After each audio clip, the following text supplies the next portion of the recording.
அது மாதிரி மணி மைண்டடாவும் இருப்பாங்க, ஒரு ஹார்ஷாவும் இருப்பாங்க. அது மாதிரி பாத்தீங்கன்னா எப்ப பார்த்தாலும் அந்த வீட்டுல ஒலை குதிச்சுட்டே இருக்குங்க, சாப்பாடு இருந்துட்டே இருக்கும். காலையில அவங்களோட அவங்க பெரிய வசதி ஆயிட்டாங்க. ஆனா ரொம்ப ஏழ்மை எல்லாம் கிடையாது, வசதி தான். கணவர் இறந்த பிறகு 5-6 குழந்தைகளை வளர்த்து ஆளாக்கி எல்லாம் செட்டில் பண்ணி அதுக்கு பிறகு அந்த குழந்தைகள் மூலியமா நல்ல வசதி, நல்ல பெரும் வசதிக்கு ஆளாயிட்டாங்க. அப்படி இருக்கிற பட்சத்துல கூட காலையில எந்திரிச்சு வாச தெளிச்சு மாடு பார்த்து எல்லாம் கூட்டி பெருக்கி அள்ளி பாத்திரம் கழுவி எல்லா வேலையும் கட கட கட கட கட கட கடன்னு அந்த அம்மா செய்வாங்க.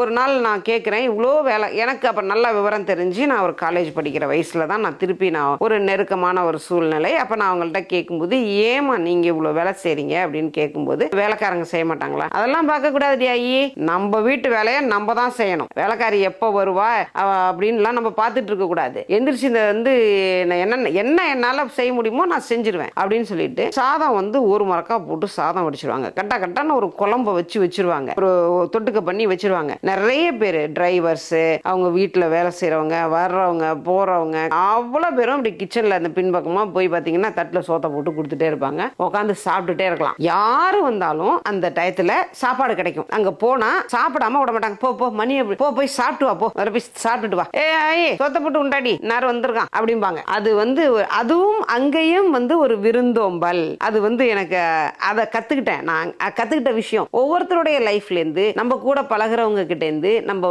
கத்துக்கிற விஷயங்கள் நம்ம வாழ்நாள் பூரா நம்ம கூட வரும். அங்கேயும் நான் கற்றுக்கொண்ட விஷயம் விருந்தோம்பல். யார் வந்தாலும் அங்க சாப்பாடு கிடைக்கும். இது நம்மளோட இந்த இடத்துல அப்படி இருந்த ஒரு இடம் தான் இது. கொரோனாக்கு முன்னாடி வரைக்கும் யாரு வந்தாலும் காஃபி, டீ, ஸ்நாக்ஸ், அதே மாதிரி சாப்பாடு நேரத்துல சாப்பாடு சாப்பாடு ஆள் சமையலுக்கு ஆள் வச்சு சமைச்சு போட்டுருவோம். அந்த மாதிரி இருந்த ஒரு இடம் தான் அது. இந்த விருந்தோம்பல் அப்படிங்கிற விஷயத்த நான் அவங்க கிட்ட கத்துக்கிட்டேன்னு சொல்றேன். இந்த மாதிரியான நபர்கள் உங்க வாழ்க்கையில சந்திச்சிருக்கீங்களா? அப்படி இருந்தா அவங்கள பத்தி கமெண்ட்ல சொல்லுங்க.